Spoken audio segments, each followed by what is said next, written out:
Okay, people. So I am joined by first-time director, uh, but you will have seen her in many places. It's the great, the talented Paula Rhodes. Paula, Hi.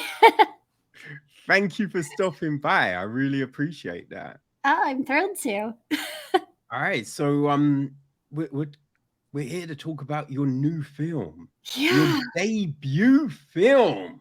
indeed. How At about least my that? feature film, right? Like I've done plenty of short films, but this is the first time I've taken on the feature category with a director hat. Anyway, so Mm, it's a little different than my Resident Evil dalliances for voice acting.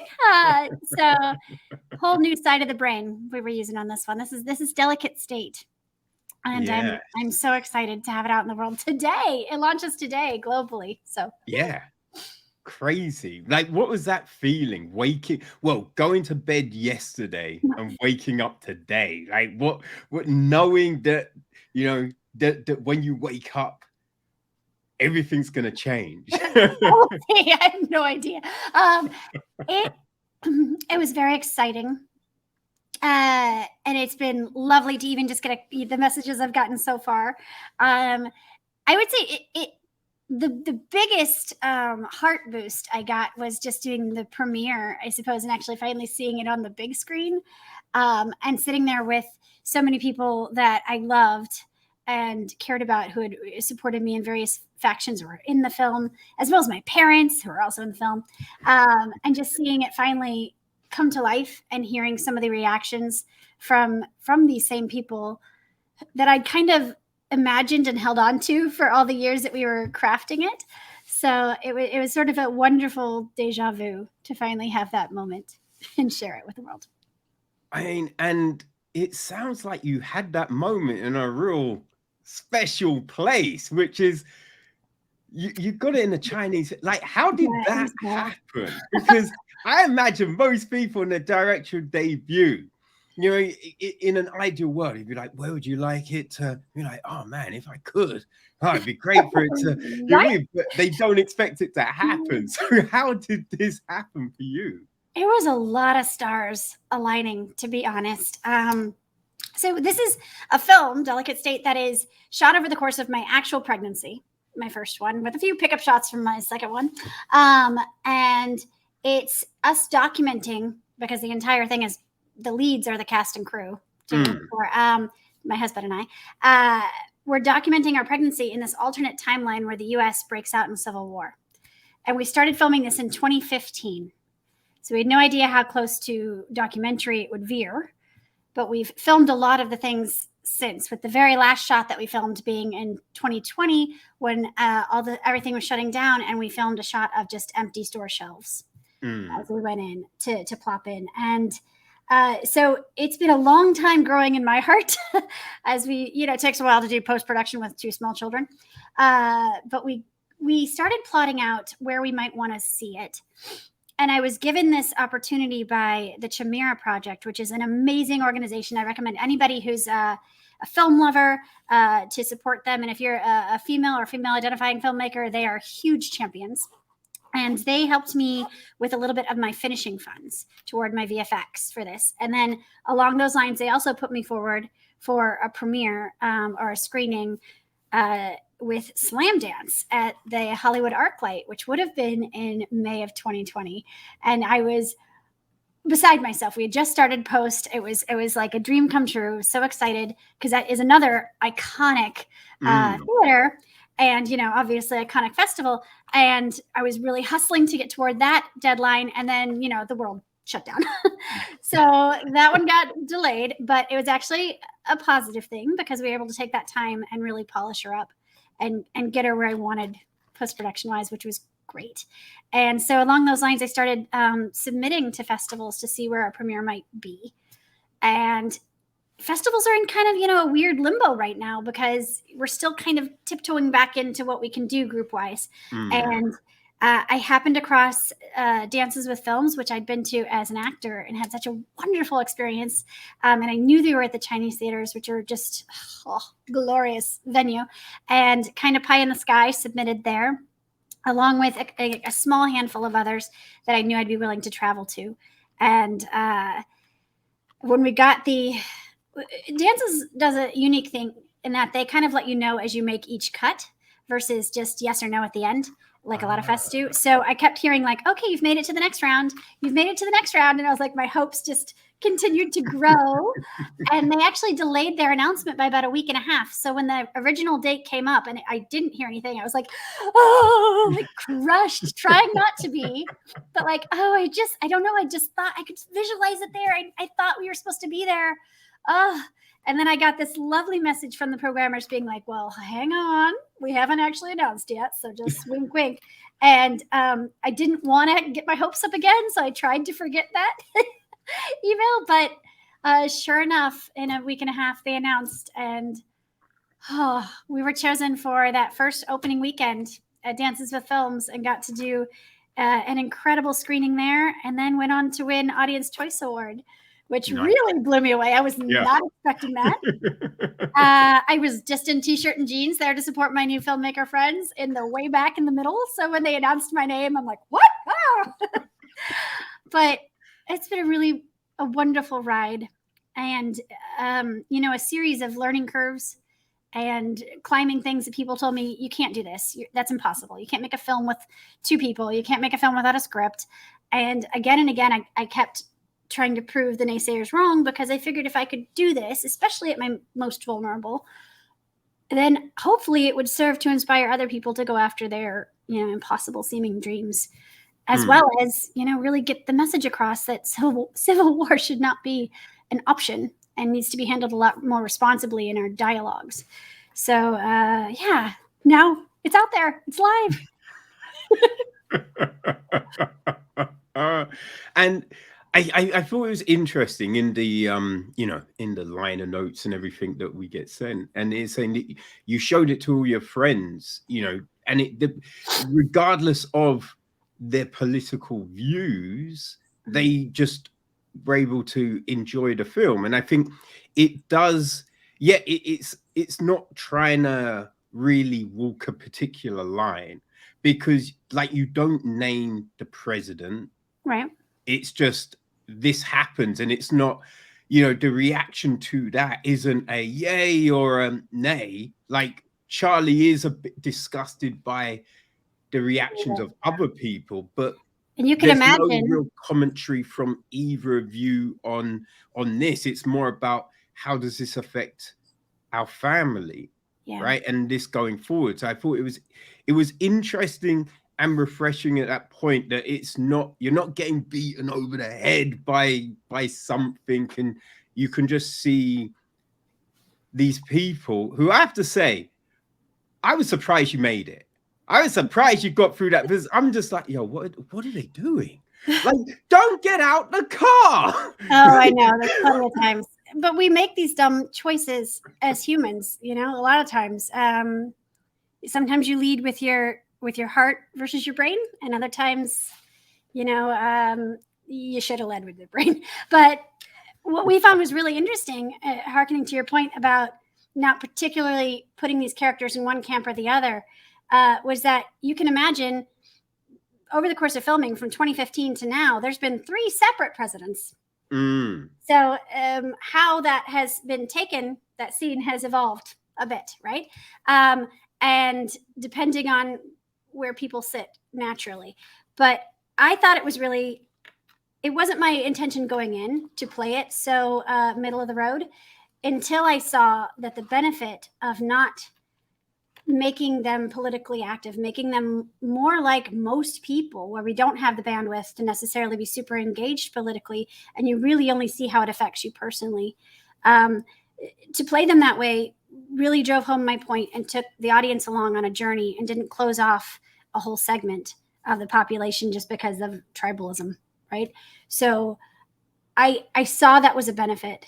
And more than that, I hoped that it shows that you really do. We need to get more of those people who, most people are kind of in the middle, right? We're all on a spectrum, but the bulk of humanity kind of sits somewhere in the middle with all different, feelings about all different things, not just in one entire camp or the other. And if we don't have more of the smart people in the middle start to really engage, you end up with the crazies driving the bus. And like happens in this alternate universe, they will drive it right over a cliff if we don't engage and take responsibility for that. So yeah, I suppose that's sort of where it was a happy accident discovering that, playing them just as most of my friends actually are, where, they're very focused on all their busy lives and the wonderful things that way, and they're good humans in general, but they're not terribly engaged globally or even nationally, to realize that maybe it's time to pay attention a little bit, enough to know the basics, enough to have your say and to be weighing in. Yeah, I think it's a weird one, right? The whole political system, because because as you said, I think a lot of people are more central than even they perceive. But being that we have all these different parties, yourselves, it's mainly the two, right? Mostly, yes. You guys have a few more options, right? Well, ours tend to do just like all of one or all of the other, as opposed to the slight buffet that it really was kind of built to be. Yeah. I mean, it kind of looks like there's a few more options, but there really isn't, because when you look at them, like, firstly, when you look at them, they all go to the same schools. So it's just like, wait, how the hell can you be this if you all went there? You know what I mean? And it's a weird one, but it's like, if we could, because when you look at things, people will say they're for this, but not that, right? So then it's just like, well, then you say you're this, but if you're against that, then you're part of that as well, right? So I think it's an all or nothing sort of setup at the moment, and that's not how it was designed to work. No. And not how most humans work. A lot of us have very strong feelings about one or two things, and then, we might be able to compromise on other things, which is sort of the compromising is where it was designed to move forward as a system. But regardless, that's so above and beyond what most people are, dabbling with. They're kind of just mostly hyper focused on our own sweet little lives and the troubles that come with everybody's just living, right? Your health troubles, your economic troubles, your personal relationships, and it's easy to let those drive all of it and to let other people handle the bigger stuff. But as we're seeing, the people that seem to be taking over the bigger issues aren't always the adults in the room. So no. And there was a point that you made in the film about, the fact that the media helps fuel certain narratives. And I think we've definitely seen that over the course of the last, couple of years, which very much so. I have a journalism degree, and I don't use it for the most part. I took off to chase other dreams, but it really appalled me to see journalistic standards just completely go out the door. Really, from here anyway, the fairness doctrine got thrown away, and then after that, they were able to have these like hyper partisanship news channels pop up and really push spin of one side or the other, as opposed to just objective news. And so we're not able to even have shared facts anymore, which makes it really hard when people live in their bubbles, right? And that happens all over the world, although it's hyper happening in the US, and social media only feeds that beast. So we're in an age where it takes so much effort to find the truth, because the systems that we had set up to really feed those to us and find those for us aren't operating the way they were built to anymore.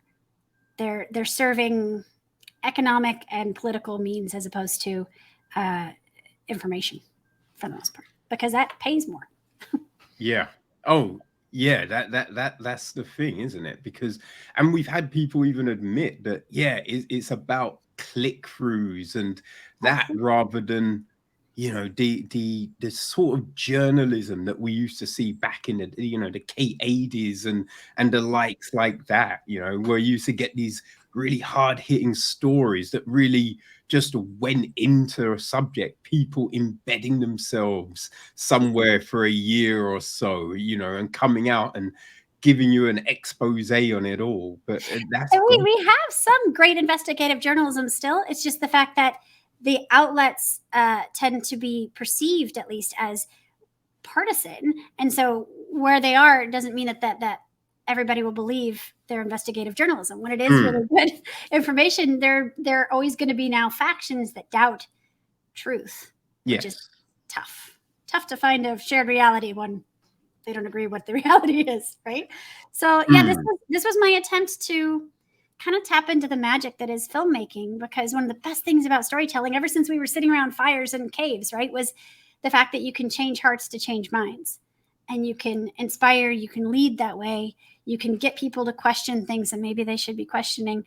And this was, the tool that I have at my disposal, is to create a story that humanizes what that call to arms would look like. Because women and children and people in medical situations and things, they're the ones that feel the stings of war first and worst, right? We all know someone who's gone through a traumatic or a tragic pregnancy, and that's even with our functioning healthcare systems.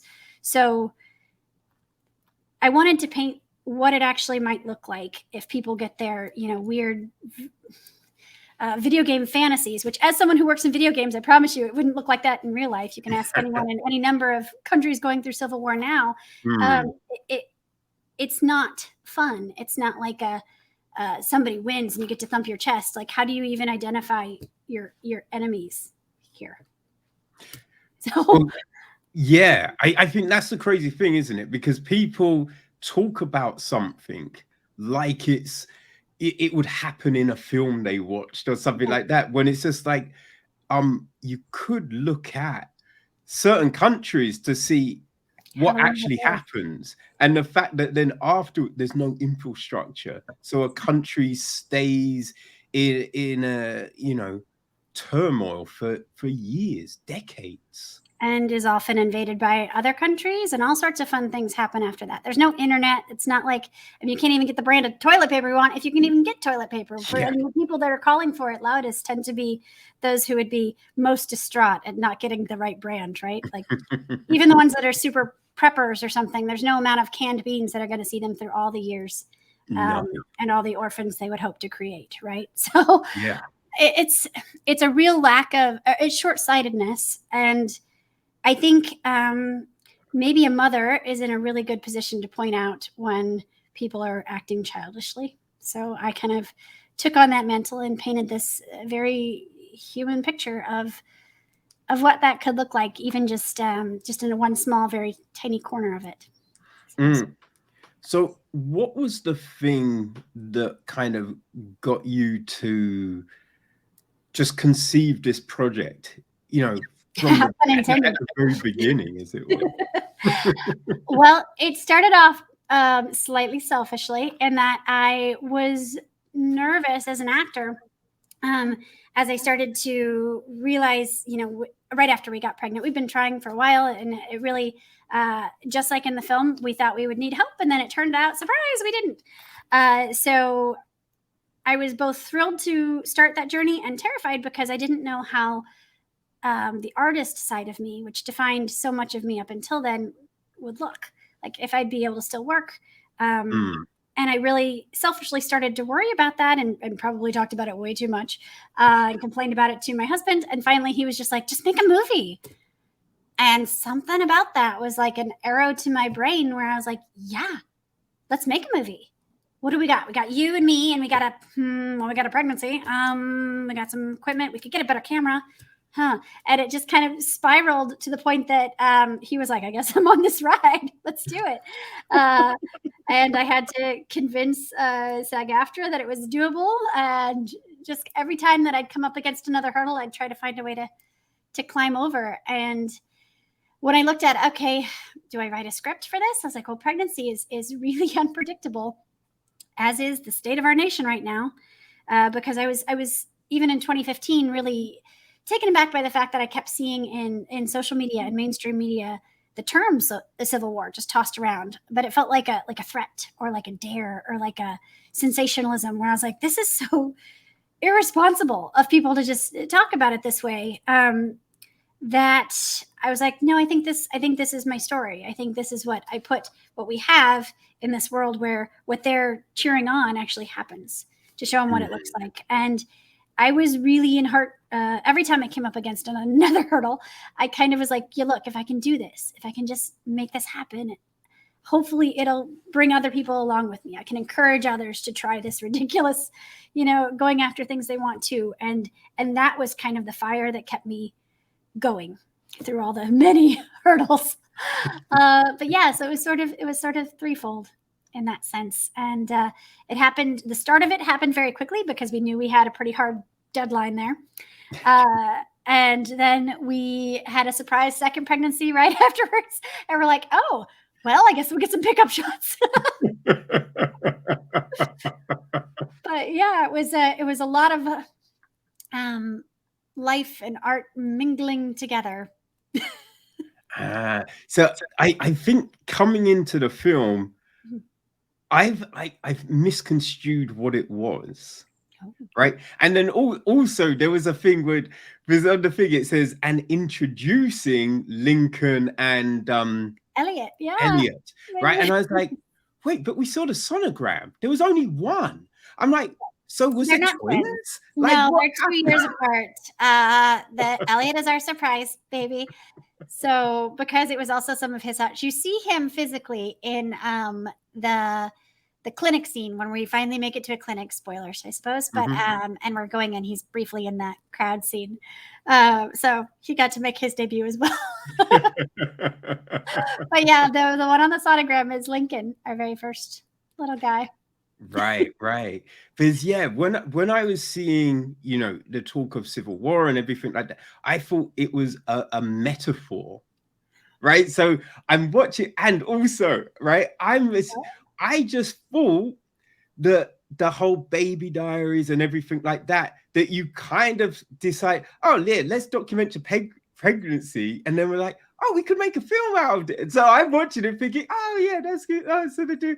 And then it suddenly, after the conversation with your sister, I'm like, this seems to be a little something different. And then things are happening. I'm like, oh, it's going here. You're right. And then then when you watch the news and you're like, this happened today. I'm like, oh shit, okay, this isn't what I expected. This is going excellent dance around all the spoilers there. I like what you did.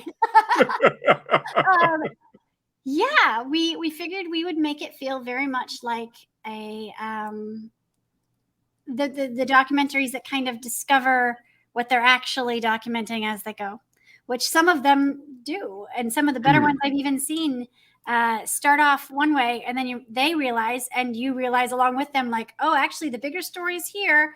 And that's kind of what happens with this film, is we start off very intimate and small, and they're ignoring what's happening in the outside world as long as they can, and then it comes to affect their little world, and it has to become a bigger film at that point. I mean, that's happened with Icarus, right? Yeah. Because, it was just meant about him documenting a race, and then suddenly the whole doping scandal. And you're just like, whoa.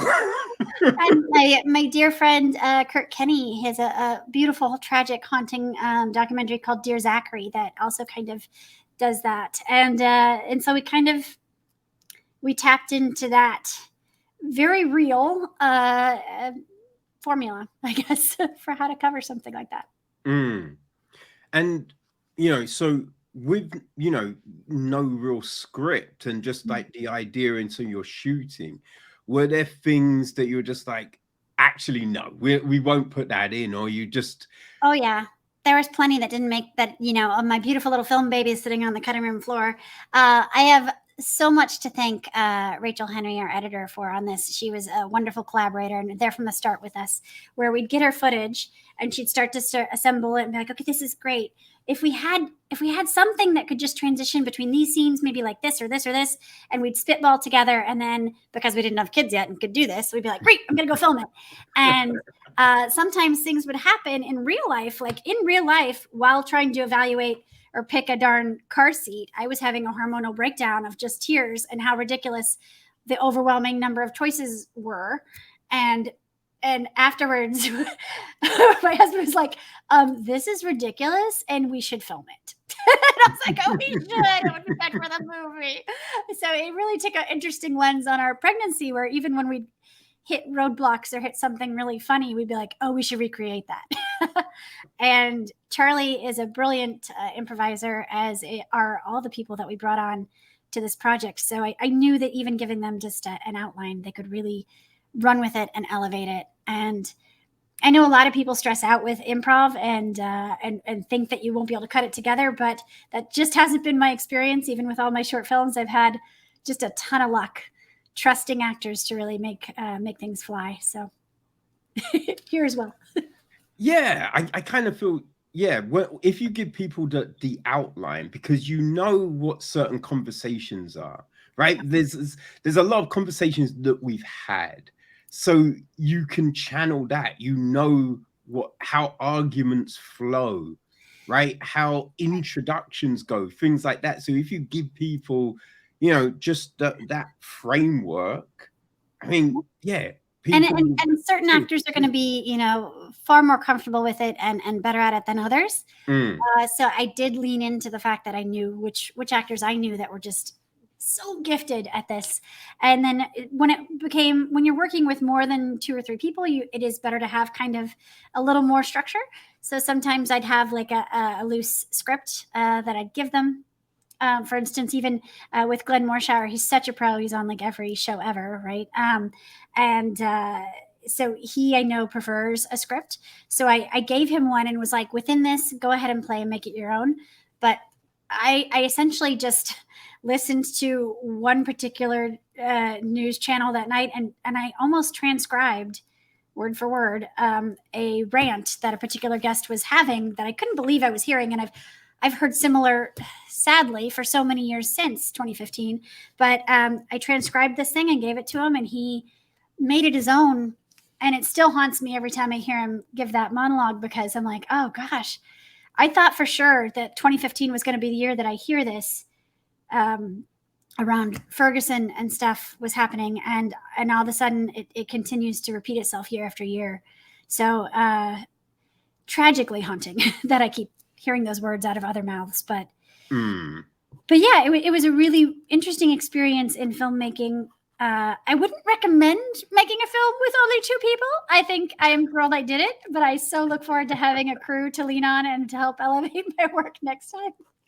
Oh, I'll appreciate the heck out of a crew. But it is possible that you can learn these things. We all have, little studios in our pockets, essentially. So you can do this now. Yeah. Like, what was the most challenging aspect other than carrying around a friggin' melon? You know what I mean? Right. The pregnancy itself was quite a pickle. Toward the end, so we were operating not with a script, but with like Post-it notes on a whiteboard, essentially, that I would scoot around. And I had quite a bit of like action, running, climbing, all sorts of different scene ideas toward the end there. And as it turned out, like I had guessed, pregnancy is rather unpredictable. And we were given kind of a modified bed rest for the last couple of weeks. And I was like, oh no, what are we going to do? We still have to finish our movie. And Charlie's like, but also our child. We also have to finish our child. Like we do have to do that. So it was a real, roll with the punches, think on your feet. What can we do where I'm mostly sitting or where I have to walk minimally? So that was a new challenge. But I will on the bridge when you're like, Charlie, I can't keep up. That was real. I totally couldn't. It was like, I can't walk, so we'll just take 2 steps from the car that's right behind us and we'll film this. That's, what is really eye-opening and so universal to all women who've been pregnant, or people who know women who've been pregnant, which is most of us. I would say the fact that I had to realize, having been up to that point a healthy, able-bodied person, just luckily, that when you're at the end of pregnancy, you can't run for your life. It's the first time that I really felt my mortality just staring at me in the face, where I knew I was not guaranteed any particular outcome, and I had a deadline of like, I have like a month where then I don't know what my life is going to look like. Is it going to be wonderful, new, and exhausting and fun, or is it going to be tragic and I have a whole new battle to fight? Because I knew friends who had that particular roll of the dice. So I wanted to kind of capture that too, because dealing with even just your mortality at that point in life, it is hard enough even under the best of circumstances, and yet there's families all over the world right now dealing with it in these horrible war-drenched circumstances. So yeah, hopefully to really make some of those people who are calling for violence think about all the people that it'll affect besides just themselves. But yeah, I think it's, you know, things change once you're in it, right? Because I think we see it in so many different scenarios, how if someone gets something like cancer, then suddenly, you know what I mean, they start donating to that charity and, you know, promoting and being all about it, when before it wasn't even on the radar, right? And it's not until I think these things enter the sphere of influence that then you're like, oh, it's different to what I expected, right? It isn't just you know, what I see in the films or read in a book. Yeah, we are rather selfish creatures by nature, us humans, but we don't always have to be, because we also are capable of such wonderful empathy. And anytime we can make that contagious, I guess, to share that, I think is when we're our best selves. Now, with the film, there's, oh gosh, what do you call it? Preeclampsia? Oh, yeah. So placenta previa? Yes. Preeclampsia is another condition as well that affects a lot of pregnancies. But placenta previa is where the placenta grows over the cervix. So there's essentially no exit, right, for a baby. And my sister had that. So 100 years ago, that would have been a death sentence. There's the Nick is a really bad show to watch if you're pregnant, but shows the early 1900s when we were first trying to discover ways to do cesarean sections around this, because up until then it was just a death sentence and a surprise, right? They would be like, oh, you're in labor. Oh, there's no exit. Sorry. And bum, bum, bum. So having that is something that we can deal with, although it's still risky, but we can still mostly fix it and get both mother and baby through that now. Without hospitals that are functioning, without access to those hospitals, it goes back to being a death sentence. And so yeah, I wanted to paint the fact that there's so many rolls of the dice one takes when growing a human that you don't have any control over. And that's the case with, I think, with all of our health issues, right? You can't help if you get diabetes or cancer or fall out of a tree. I mean, maybe you could have not climbed the tree, but maybe you needed to get a child out of it. Who knows? I did that yesterday. But it's accidents happen, life happens, and we're so lucky that we have so many tools to deal with these things that would have just been complete tragedies to previous generations. But if we tear all the supports for those down, we don't have them anymore. So yeah, I think it bears reminding people at this point in history.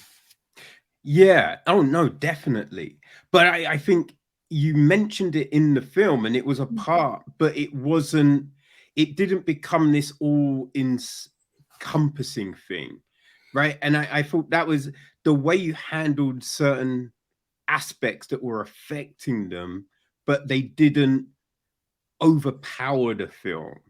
You know, they just became part of the narrative and just these things that you're contending with.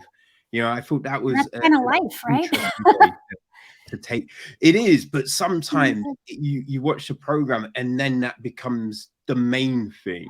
You know what I mean?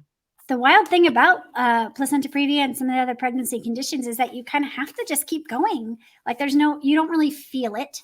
You don't really have any control over changing it. So it's really just well, let's see if we can fix it when the time comes, or if it becomes an issue at the wrong moment. And it's weird, but thousands of people do this every day, right? Where you're given some sort of awful diagnosis and you're okay, but I still have to function today. Mm. So I'll function ish, right? Yeah. It's especially parents and people who have other people depending on them. It becomes just this a bit of a one foot in front of the other. Yeah. Like I just assumed that you always feel it kicking, but then watching you and you'd be yeah, I still can't feel it kick, and this, and it was that was weird too to discover that even in my 30s I knew so much, not much about pregnancy, right? Yeah, you don't feel really movement, or I didn't until they're actual big enough to make much of a dent, I suppose. And then you feel them, but it's not a constant wiggle situation. They sleep a lot, so you do notice when they really start to stretch out or they have to reposition a little bit. But other than just the sheer uncomfort, you're just uncomfortable at the end. And you can't quite get away from that. Which was a new sensation. You're still you. You still have large stretches of your existence where you're it's not ruling you, right? Other things are first and foremost, and then you're oh right, it's hard to take steps. The stick as well, because that was, and when you mentioned it, I was yeah, what do people do with that thing? Right? Because the pregnancy stick? Yeah, because you see people, be this is the first hanky that you blew your nose on, and this is so it's just when you think of all the things people say, but I'd never heard anyone mention the stick. I was that's a good, what do people do with the stick? They're supposed to throw it away, I'm sure. I mean, there's urine on it. I just am ridiculous, and I think I really did save ours for a while. That was another art imitating life where suddenly Charlie found it in our medicine cabinet because I'd just been I don't know, what do I do? It's so we've wanted this for so long. I guess I'll just put it here for now. I'll decide later. And he came and was lady. And I was we should film this. He's yeah. Yeah, I think I'd probably want to put it in a bag or something. Fair point. Fair point. I don't know. Look, there's a lot of weird things that happen where you're not maybe making. Pregnancy brain does happen on some levels where you're not always thinking the clearest of clear thoughts. And you're I don't know. I'm ruling with my emotions right now. Go with it. This is the crazy thing about this, because yeah, this is your debut film, and Lincoln's your first kid. So what were the different things, the perceptions that you had of both, which completely changed once doing them? The parenthood and the filming? Yeah. Yeah, you did it at the same time. So, right. You know what I mean? I was familiar with aspects of filming. I mean, I'd certainly been a part, an actor on various films. I'd certainly been a producer on various films, and even other crew positions. This was the first time I had to be all of them. So there were areas that I was very comfortable running in, and it was just second nature. And then there were ones that I was I have no idea what I'm doing with sound. I have to watch 37 YouTube videos real quick. Hold on. Yes, much like parenting, you're just rolling with the punches. And the biggest lesson I've learned parenting wise, that I suppose also applies to film directing, parenting of a film, is that all of your preconceived notions and your judgments of yourself or others ahead of time, you're probably going to have to eat crow, and you'll do exactly what you thought you wouldn't. Time and time again. I was a babysitter and a nanny for my Thrival gigs for years, and so I thought I had kids figured out. I had helped sleep train various children. I had helped through picky eating issues. I was I got this. And then my kids come along and are oh, you think you do? I'll show you. So yeah, I had to rethink and relearn all the things. But I would say being open to constantly having learning curves and constantly realizing how little you already know is what makes it manageable, as well as being able to laugh at oneself a lot.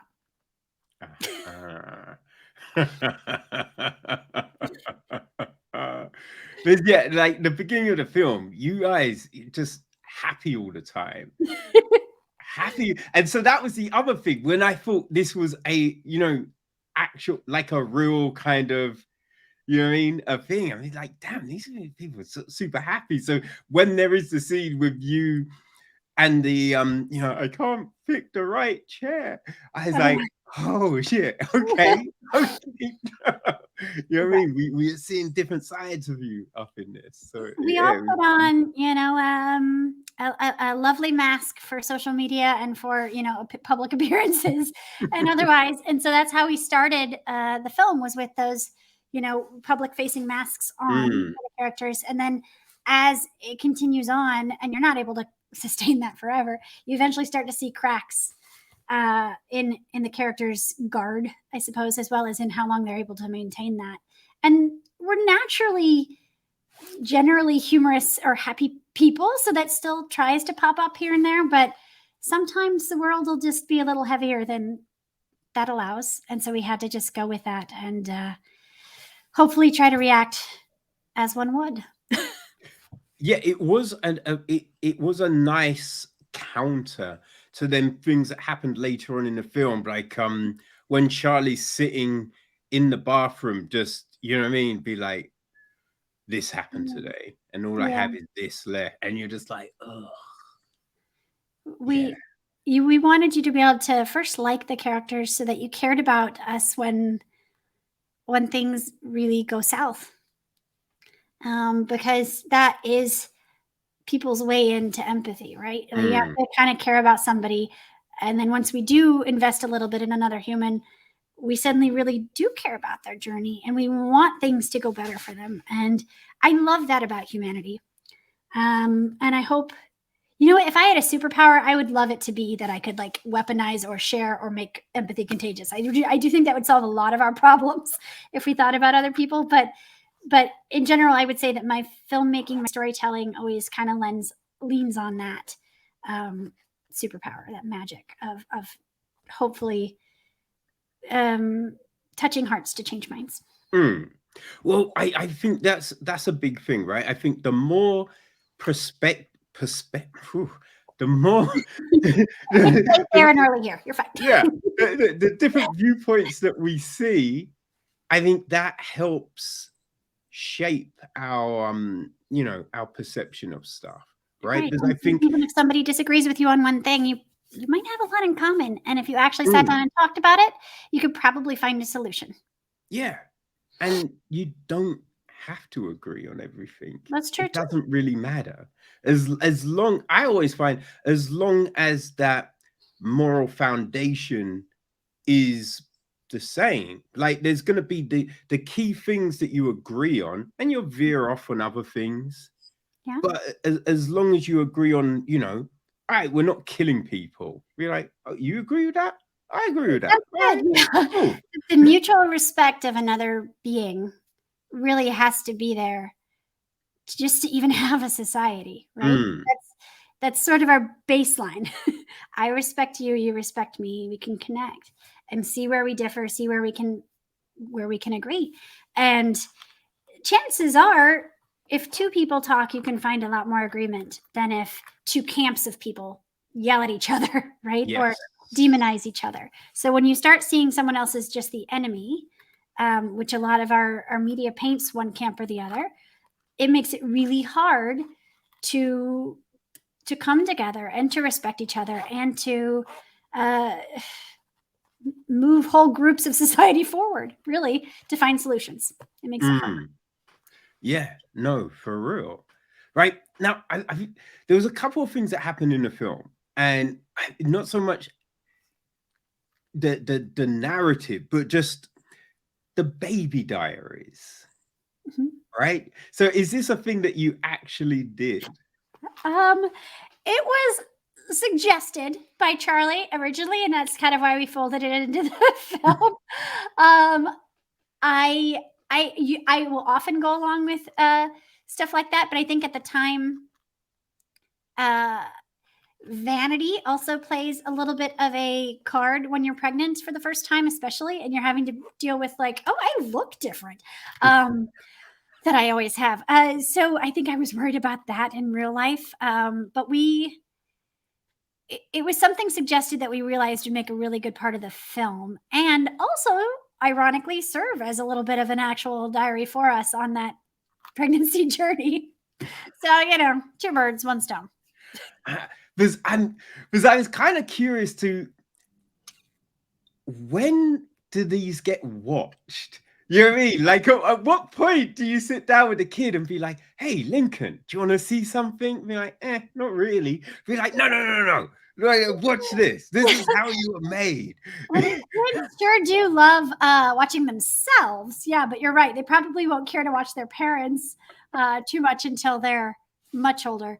So at least our solution for that is we made email addresses for both of our kiddos, and then every now and then we just write them or send them a little video that'll be in there, and then when they turn 18, we'll give them the password and they can have all of this documentation of us writing them notes about like, oh, today you were in first grade and you said this, and here's a little picture of it and it touched my heart, or whatever. Or like, you're hilarious, you told me your Patronus was Miss Piggy.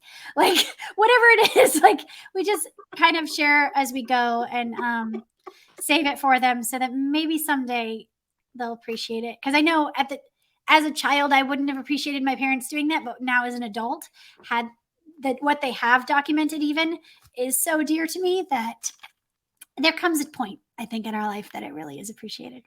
Yeah, no, that makes more sense, right? Because I think it's fun to kind of take that glimpse back. You know what I mean? Look in the time capsule, as it were, to like, oh, you thought that? Or wait, I did not say that.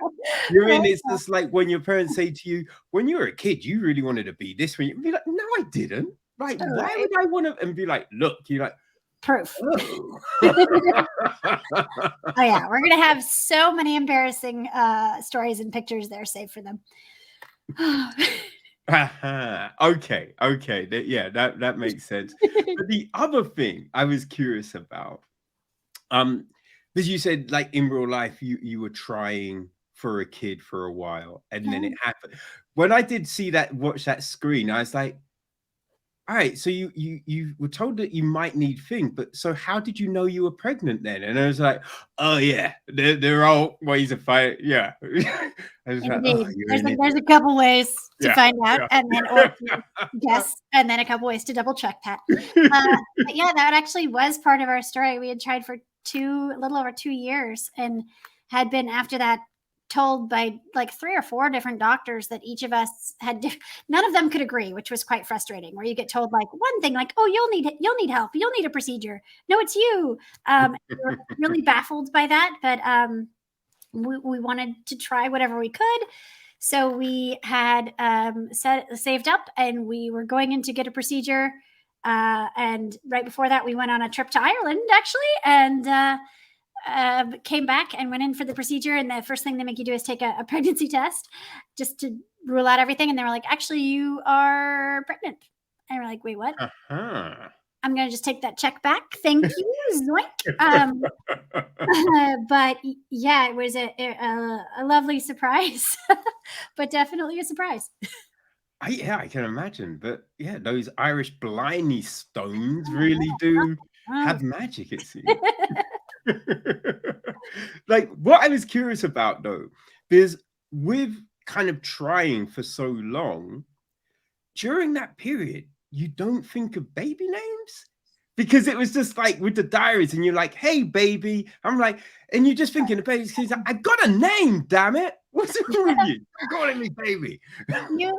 You do, but I will say you don't want to get your hopes up. So along with that process of trying comes a lot of false starts, right? Okay. So it's something that's not really even discussed in the US, and I think that's tragic.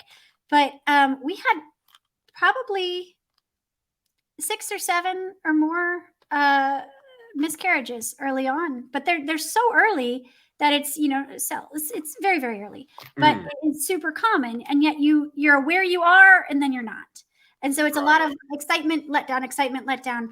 And so the first time you might assign a name and then realize your heart's broken, but you don't want to give that name away, so you try to find another.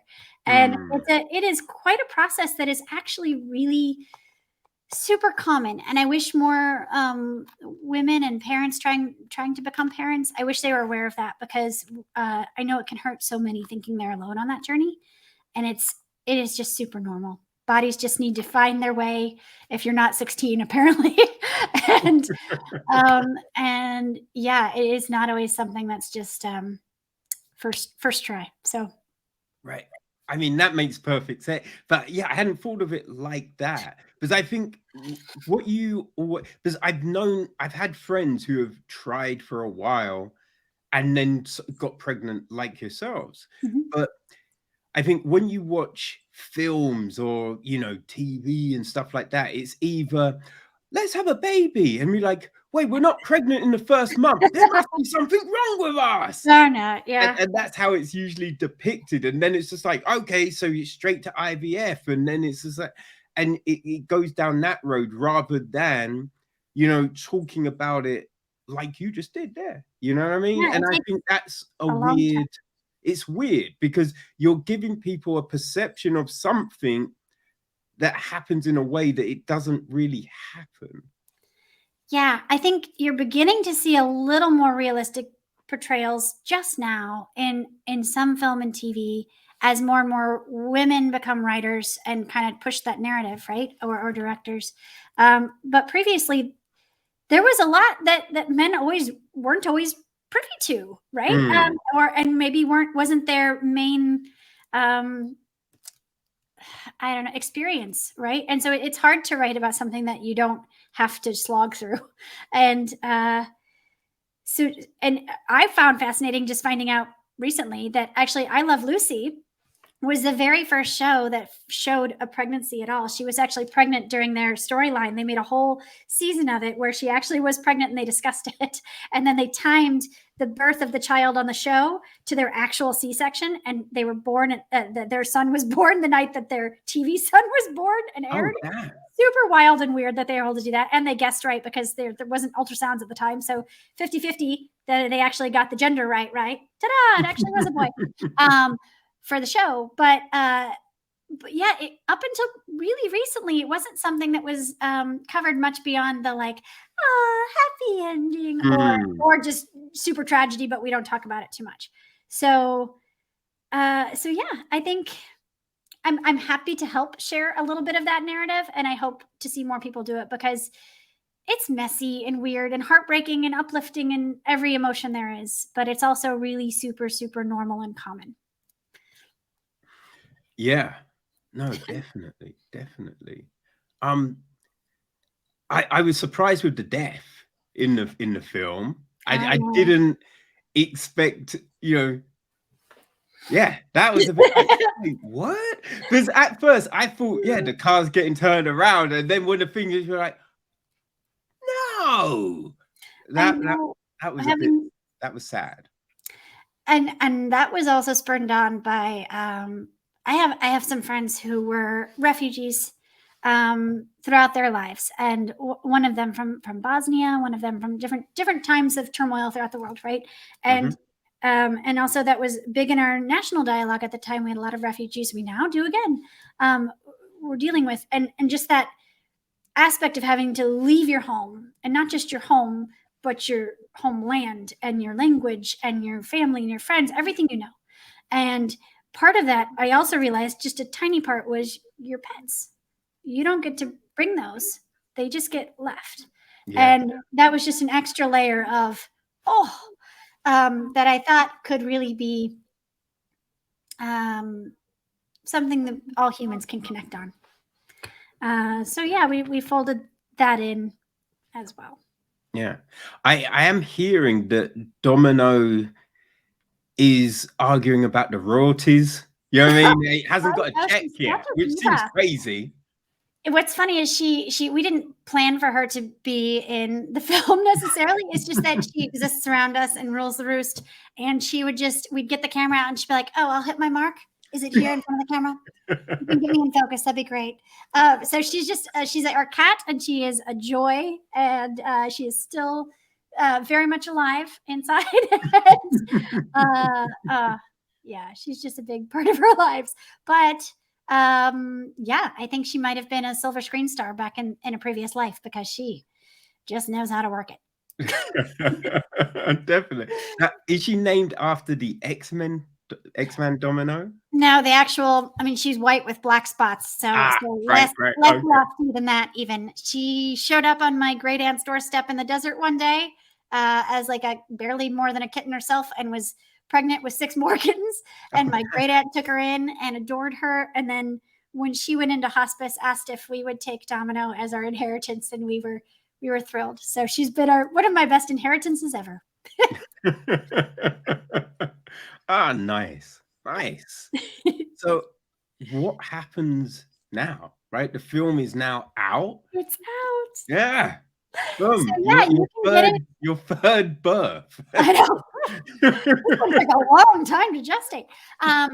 So yes, it is available everywhere on demand. So you can get it. I know 100% of the cable networks in the US. So that's Spectrum, Comcast, all those. And then you've got Xbox, you've got iTunes, Apple TV, Amazon, Google, YouTube Movies, Voodoo, Hoopla, all the words. And I'll be sharing links today on all my social media. And I put my handle here at Paula_Rhodes to get it, rent it, buy it, share it. The DVDs, I believe, will be available in just a few weeks via Amazon, Best Buy, Walmart, and Barnes & Noble.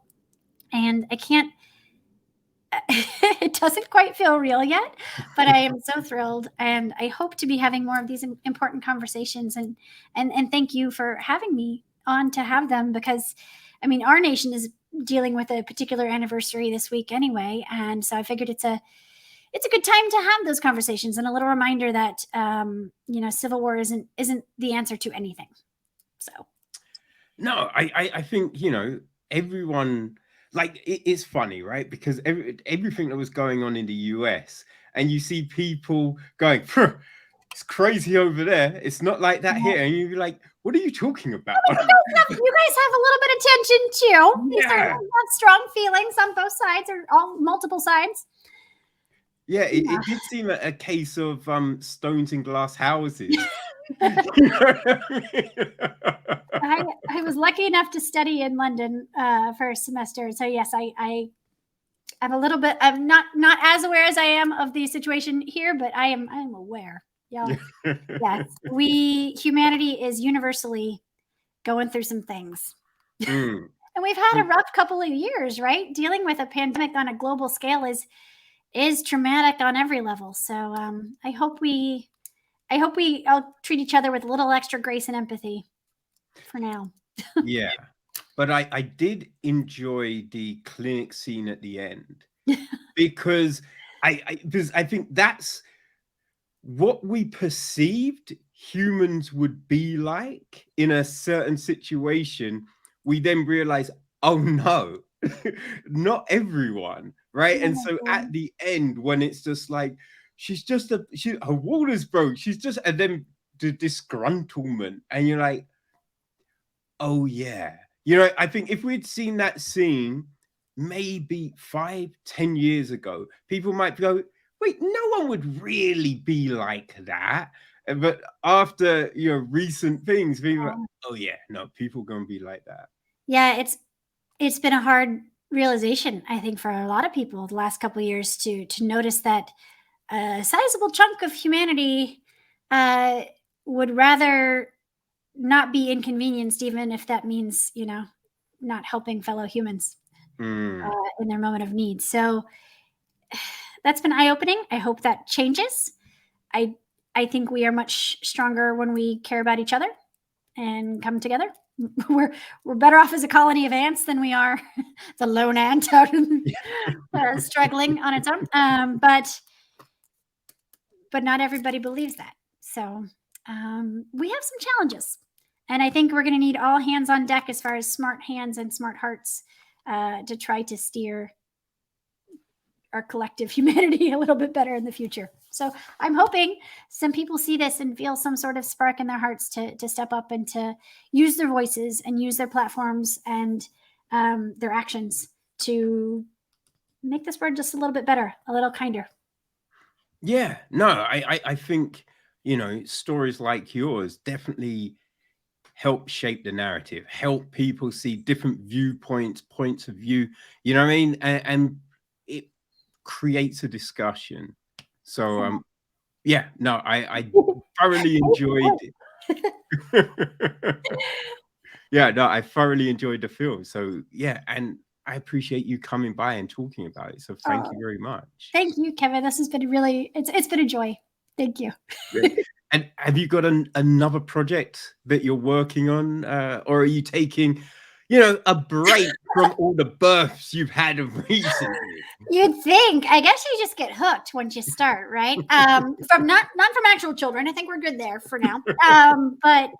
But yeah, I have a script that just won Best Script at La Femme Film Fest that I'm writing with some amazing ladies, and that's a female dystopian fantasy. That's pretty fun. And we also have some really cool projects in the works with different hats on that I wish I could talk about. I'm so excited about them, but you know, NDAs, they own my children if I say anything.